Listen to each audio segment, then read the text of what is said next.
It started with a limp. Baxter was the kind of dog that didn't know how to take it easy. A 6-year-old golden retriever with caramel-colored fur and the soul of a toddler on espresso. He brought chaos and comfort into our home in equal measure. Every morning, he'd dart to the door the second he heard my alarm, tail wagging like a wind turbine, leash already in his mouth. He wasn't just a dog. He was family, the kind that knows when you're sad and presses his head into your lap until you remember to breathe again. So when he started hesitating before jumping down from the bed, I noticed. It wasn't much at first, just a little pause, like he was second-guessing the landing. A week later, he was limping on his front right leg. We figured it was a sprain. He'd been chasing squirrels like they owed him money. But when the limp didn't go away, the vet recommended x-rays. I remember the vet's face before I remember her words.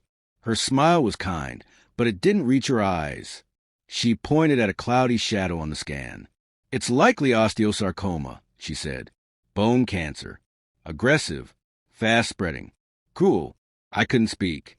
She walked me through the treatment plan. Amputation of the affected leg to stop the spread. Immediate chemotherapy after surgery. Regular imaging every few months.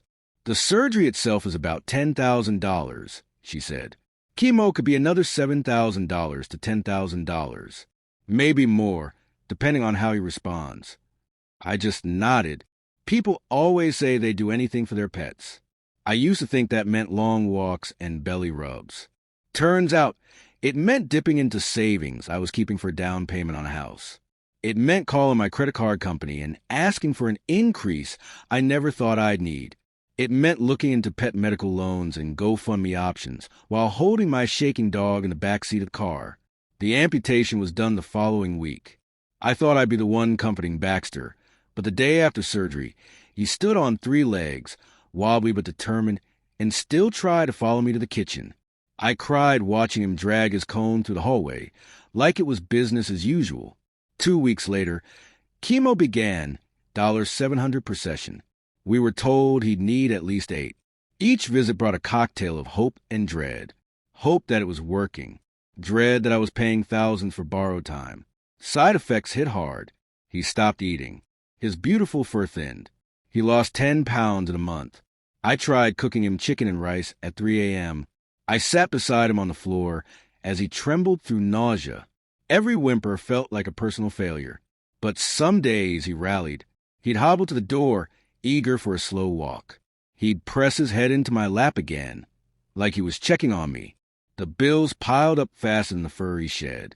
We crossed $20,000 by the 3rd month.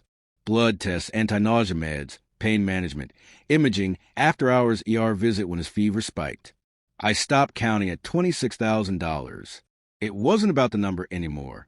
It was about mornings with him still in them. People ask why I went so far.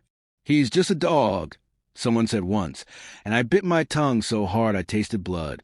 They didn't know that he'd been there, for the worst days of my life, that he curled up next to me on the bathroom floor when I got the call about my dad, that he waited by the door every day like he was counting the minutes for me to come home. We made it 6 months post-diagnosis. That was longer than they thought. Then one night, he didn't come to the door. He was lying in the hallway, chest rising slowly, but he didn't lift his head. I rushed him to the emergency clinic. His lungs were filling with fluid. The cancer had spread silently. The vet gave me the choice. That night, I whispered to him everything I never said when I thought we had more time. I told him he was a good boy, the best boy, that he saved me, and as I held him, wrapped in his favorite blanket, I felt his breathing slow under my hand. The final bill came a week later, $32,426. Somewhere in a drawer it still sits, neatly itemized grief. People might look at that and see waste, extravagance, foolishness. I look at it and see love, measured in vet visits, stitches, and borrowed time. And if I had to do it all again, I wouldn't even blink, because the real cost wasn't the money. It was a goodbye.